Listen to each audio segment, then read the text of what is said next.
And yet, as we're back live, America,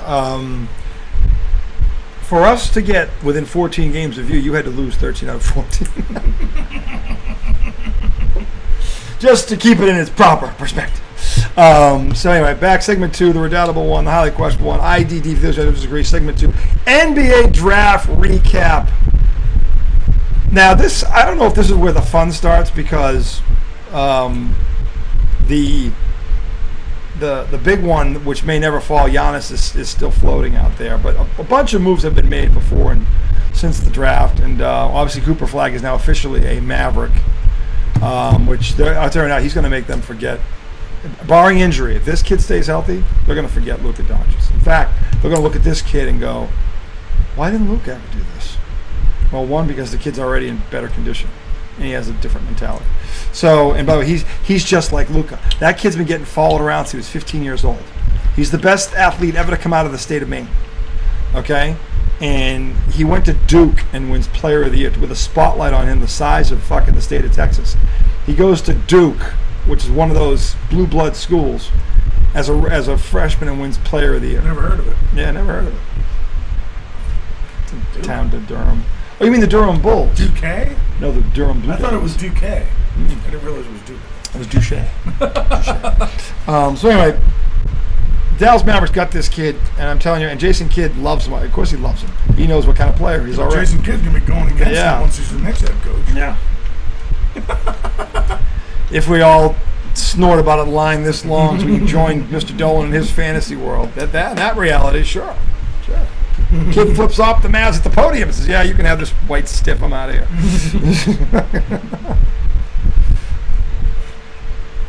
And he says, I'm going to the city that doesn't sleep. Yeah, the city that doesn't win. Yeah. How long do you think the line of coke would be for you to actually say that and believe it? I wonder. Anyway, so with that said, the Knicks did make a pick. Now, who did they get?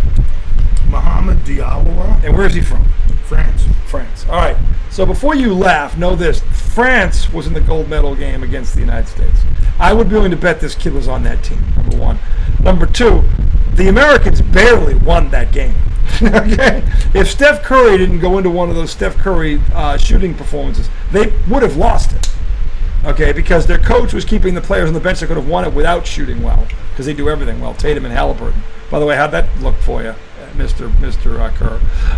So, anyway, the bottom line is the Knicks.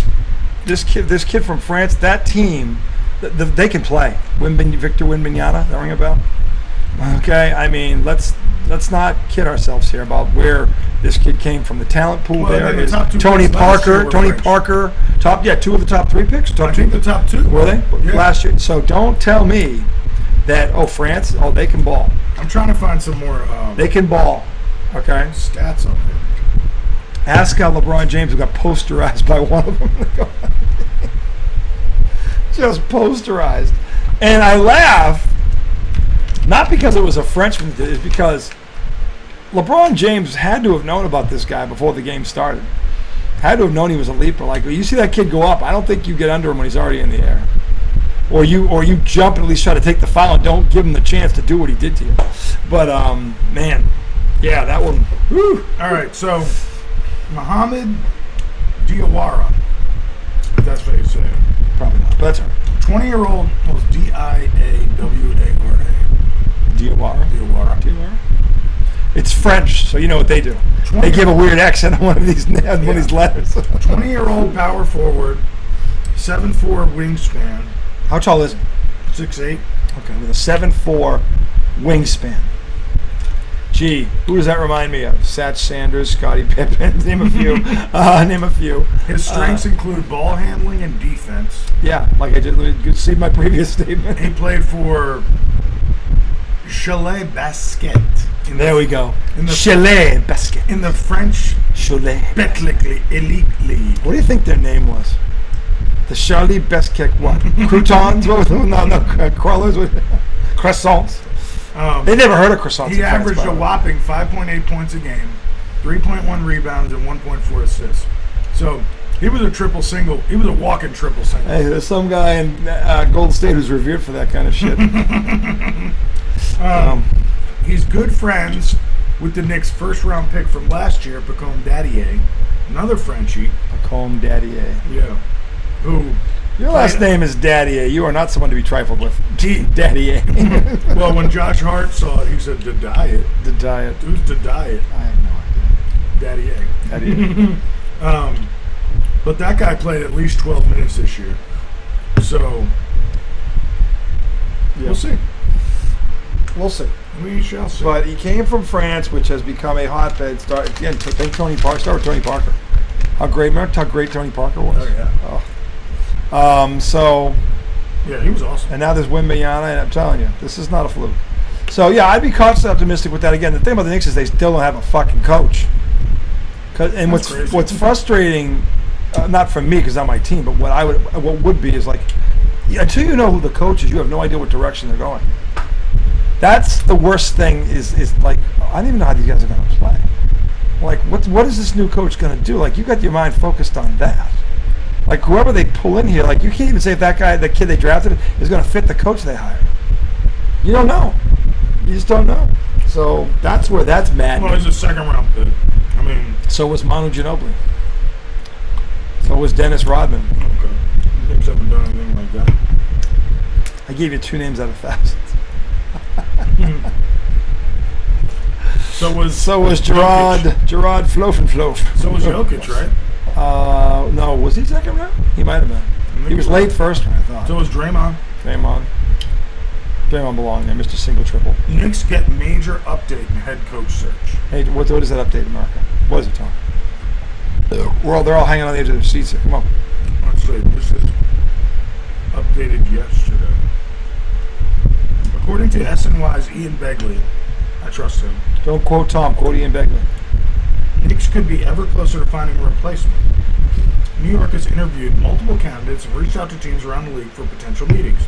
But Begley said that former Sacramento Kings head coach Mike Brown made a good impression. Oh my God.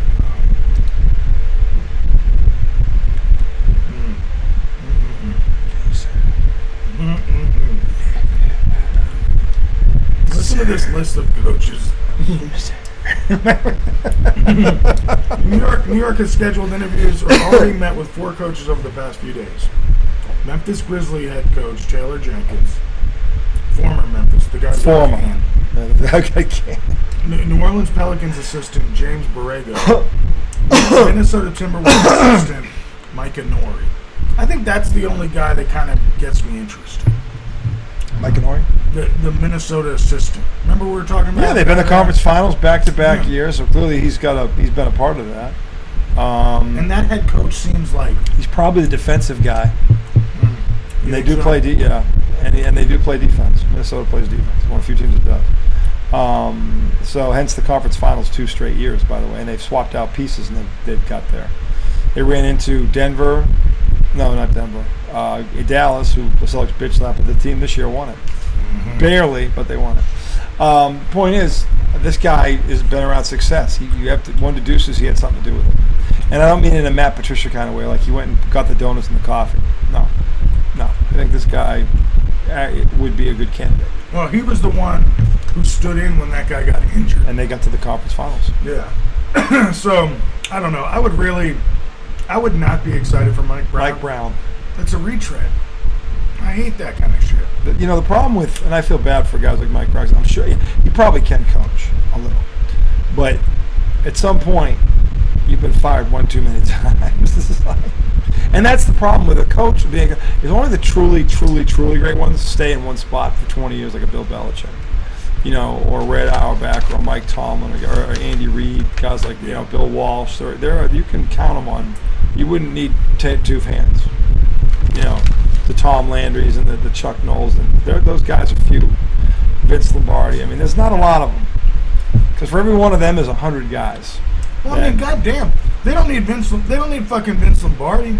No, They got a lot of talent on this fucking team, and half the league's hurt. well, half of the Eastern Conference is hurt. I mean, God. The dangerous half is hurt. The Celtics and the Pacers are the 2 biggest threats to or would be, if they were healthy. It wouldn't be Cleveland or Dame's fucking hurt. Yeah, Dame's. Yeah. I mean, but they weren't. They had lost before he got there. I mean, so But the point with, and they had Holiday who went to Boston and they won a championship. So. But I mean, they traded away Middleton. It's basically Giannis and Kuzma. Knicks can beat that team. Yeah. Celtics though are a team. Like in terms of they and so is Indiana, by the way. They got two teams to talk. Cleveland is another one.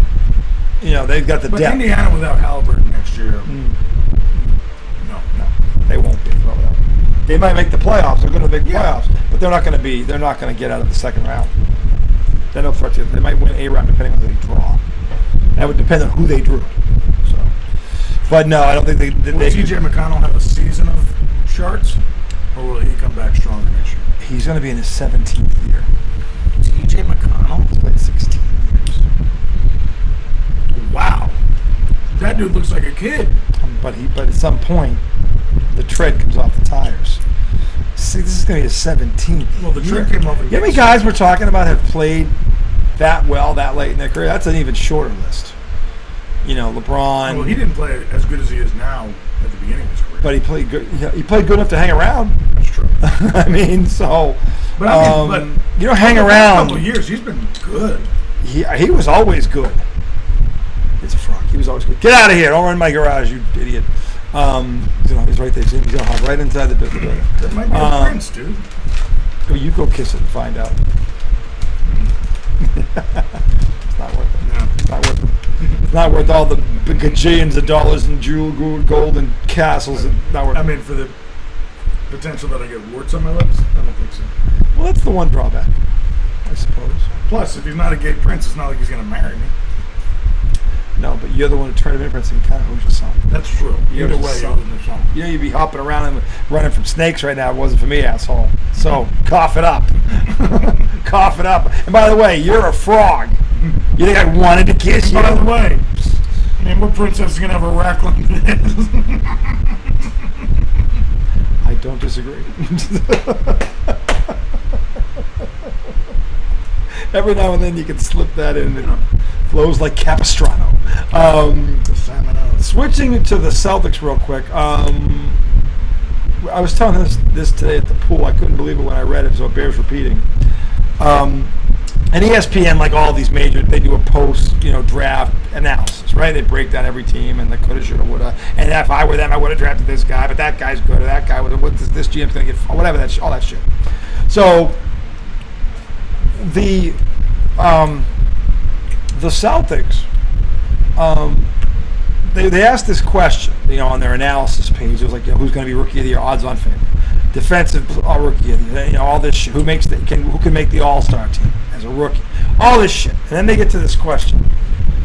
In June of 2028, who's the player we'll be looking back on and saying to ourselves, how on earth did that guy fall that far? And the name was Hugo Gonzalez, who was the Celtics' first-round draft pick. I don't know what that means, but that's odd. Doesn't mean anything. It's odd.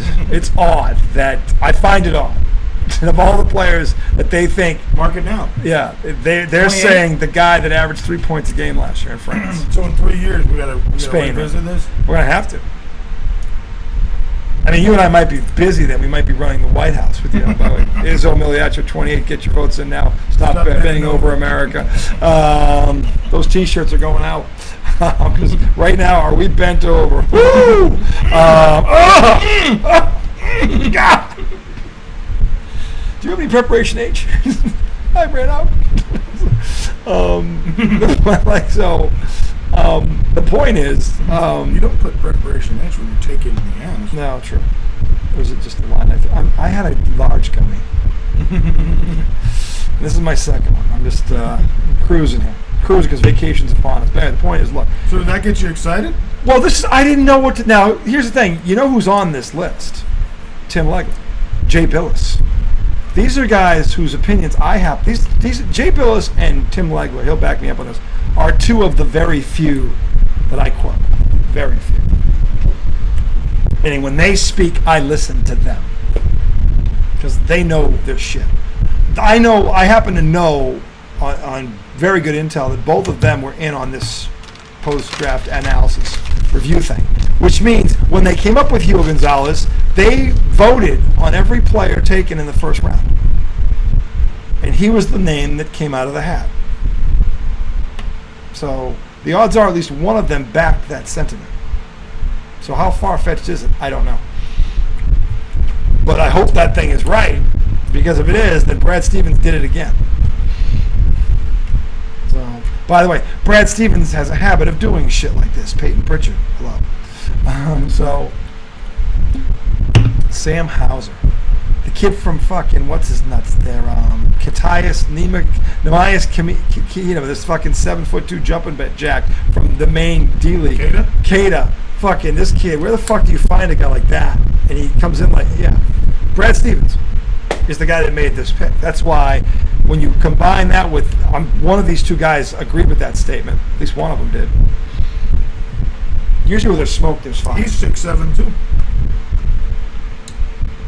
Defense, fundamentals. Brad Stevens said something I haven't heard anyone but Ed Auerbach say, and I don't know if the two ever met. He is willing to do things that gives his team a chance to win. Whether it's setting a pick, whether it's doing, and I used to do this, a decoy cut into the paint, knowing they're not looking at you. You're doing that to free up a guy on the other side. It's a decoy cut, and you're going to get hit, and you're willing to go do that anyway. And this kid is apparently that kid. And if that is true, then we know this, like Tom Brady, and I'm not saying he's Tom Brady, but Tom Brady's Tom Brady because of the intangibles. Larry Bird was Larry Bird because of the intangibles. This sounds like this kid has those things already. The things you can't, coach say, I can't teach that. Either you have it or you don't. This kid is loaded with that shit apparently, for whatever it's worth. So, and the basketball minds that are involved in this equation, one of them picked the kid, the other two talk about it on ESPN, and they're revered for their basketball wisdom. So, that's all I'm saying. The second pick, which is the one that really made sense to me, was the 7-footer from Kentucky, Amari Williams. This kid, and he look at him with the ball, dribbling, passing, defense. The knock, he can't shoot yet. Well, he's 19. Actually, he's been around a while, but he's 23. He's been a big man his whole life. So shooting, and by the way, you think the Celtics aren't going to work on his shooting? Look at what the Celtics do. So if that's his one knock, I should be relieved at that, because I know at least when he gets the ball, he's going to go to the basket because he can't shoot it. So to me, that's a relief. He can't shoot. Well, so what? Everybody else does. At least he'll go to the basket. So that one made sense to me. In lieu of the fact they traded Porzingis, Al Horford's 39, and there's a good chance Luke Cornett isn't coming back either. So that kid made sense. Absolutely. The third pick,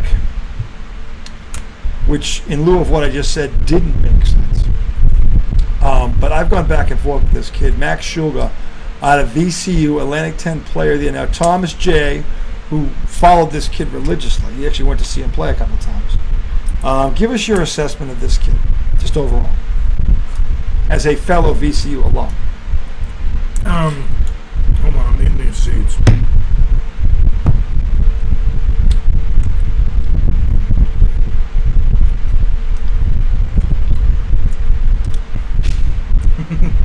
I mean, what the fuck was that? Well,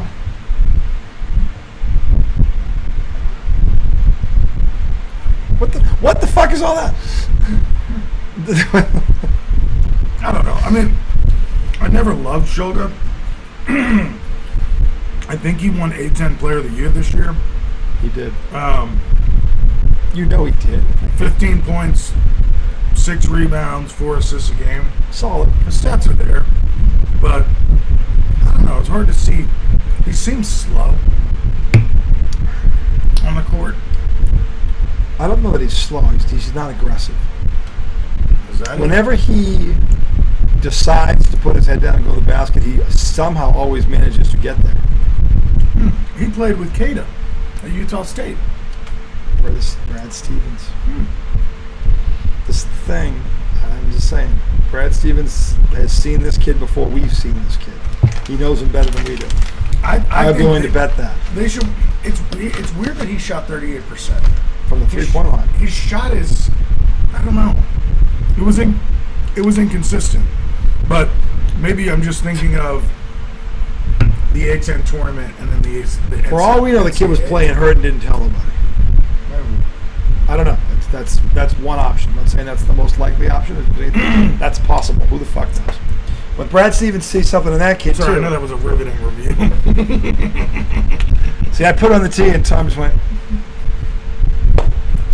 I mean, look, to be honest, Please do. I watch VCU, but I don't have a real big opinion of it. Like, I didn't break down his shit. He was supposedly the best player on VCU, but They won how there many were games? other guys I like. They did win 25 games. I like Zeb Jackson. Well, one again, team wins 25 out of 30 doesn't do it with one guy. So, Yeah, they had some players. yeah, that's players. But he was, Which I'm blanking on that. yeah, but he was and I had the gummy. The thing is, you know, he was the best of that group, and he was. You know, the games I saw, I probably saw him play 8 times during the He year. was a Ukrainian nightmare. Yeah, he's Ukrainian, so you know he's tough. You know he's tough. I'm saying those things, and I think about a cerebral guy like Brad Stevens, who was like Auerbach in that regard. Auerbach was always looking at the stuff you couldn't see. If that makes any sense. Brad Stevens, what I love about him is I think my father taught me this. It's the things you look for that you can't see with the naked eye. It's the guy that's constantly boxing out. It's the guy that never gets beat back on defense. It's the guy that does not complain to the refs on a call. And it's the guy, when he makes a mistake, he never makes it again. And I can attach a few Hall of Famers to that names in all sports, because that's an intangible that they all have in common. Most of them do. What I just said. So, was some stones, so I can't remember what I just said, but that's beside the point. The point is, what? James Harden just signed an $81 million deal with the Clippers. Tonight's Oh God moment brought to you by it's the man with no influence. Where's the man on no influence? I don't know. But look, I'm intrigued by the Celtics draft. The only reason I have a problem with Shulga, believe it or not, is not because I thought, given that they got rid of Porzingis, okay, I get it. But now Cornette may not be back, and Horford's 39. You should have drafted 2 big men, unless you're going to get one in free agency. I don't know. But to me, 2 of those picks had to be big men. Well, and they traded the 32nd pick. I wonder if, they had the 32nd pick. They traded it. They got 2 second-rounders, one of which they used on Shulga. And they got 2 future first-round, or actually 2 future second. They have, what you haven't noticed over the past 3 years, Brad Stevens has stockpiled. It's a word I always want to use in the show. They have stockpiled second-round picks. I think they've got 11 right now. Like the month. They've got 11 over the next most worthless stockpile of all time.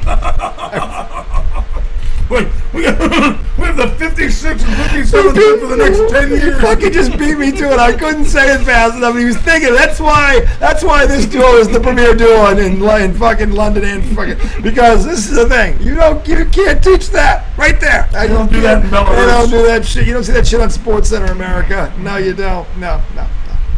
That's the invisible line. Okay, right there. We're attached. See that? That was shit? me looking for the unseeable. He's like, he saw it in there and I couldn't get it. I just pulled it right out. I got Judge. I got you. Well, we've been stockpiling pieces of shit for years. We've been, you know that line America was saying, I didn't know you could stack shit that high. Well, you can if you stockpile it. What do you think the most useless pick is in any sports draft? NBA second rounders up there. Well, no, because at the beginning of the second round, first I'd say 30 to 40, there's still quality there. After 40, I think you're reaching. And look, every now and then you hit on one, but after the 40th pick, usually it's like, all right, dude, this is this guy. The guy's not going to see the uniform. He's going to get traded before he ever gets there. Like that dude. So, but the first 40, yeah, I think there's talent there. History shows that. So, I'm just saying. Check this out. But the Celtics have stockpiled. Guess when Jokic was drafted? When? 41. After 40. See? Every now and then you hit. Jokic. Boom. There you go. See, I'm not nuts. Stoned maybe. Nuts You no. said the first 40. I said after that you're kind of reaching. But you can still. I said you can still find the diamond in the rough. You can find the best player in the fucking league. These motherfuckers. You can got. find one of 8 men that has won 3 NBA MVPs. One of 8 in the 80-something year history of the game. Meanwhile, that means every 12 years a guy like that comes along. Meanwhile, the average. Knicks are drafting guys in the first round that you'll never even hear of. Well, Tibbs is gone now, so you might see him on the court, other than the mop it. Finally, Dude, the best is like they were showing I love this rabbit hole. This is a great rabbit hole. They were showing draft footage of like the 2018 draft or 2019, whatever it was, when Chauncey Billups is going, the Knicks shouldn't draft SGA. They already have Frank Ntilikina. nice. Frank Ntilikina. Yeah. Oh wait, style points if you can, without looking at your phone, figure out who's Fred. What's his name again? Ntilikina. If you know who he is. Okay. But anyway, yeah. Frank Ntilikina. That's a household name right there. You know, it's going to be now because. No, another fucking French guy we drafted. Well, what's wrong with that? That's where the French. He stunk. The French may be assholes. What's wrong with that is he stunk. Did he stink or did he never get it? Was Tibbs his coach? Who knows who I mean, the Knicks have had like 11 coaches in the past, so I mean, we don't know if that actually holds water, because that guy, the guy that fired him could have been an idiot and didn't know what he was doing, so. I wasn't even watching the Knicks. I was taking a little break from the Knicks, because they pissed me off in the 20-year break. The 20-year break. Get my sanity back. You've watched the Knicks, you know what I'm talking He was about. born in Belgium. Ah. Ooh. Maybe you've seen the show. You've seen the show. Anyway, we'll take a break. We're going back to segment 3. We have one more topic to tackle. Really? Yeah, we do. We have to talk about it because Joel and Chris, I can't stand you. Segment 3 coming right up.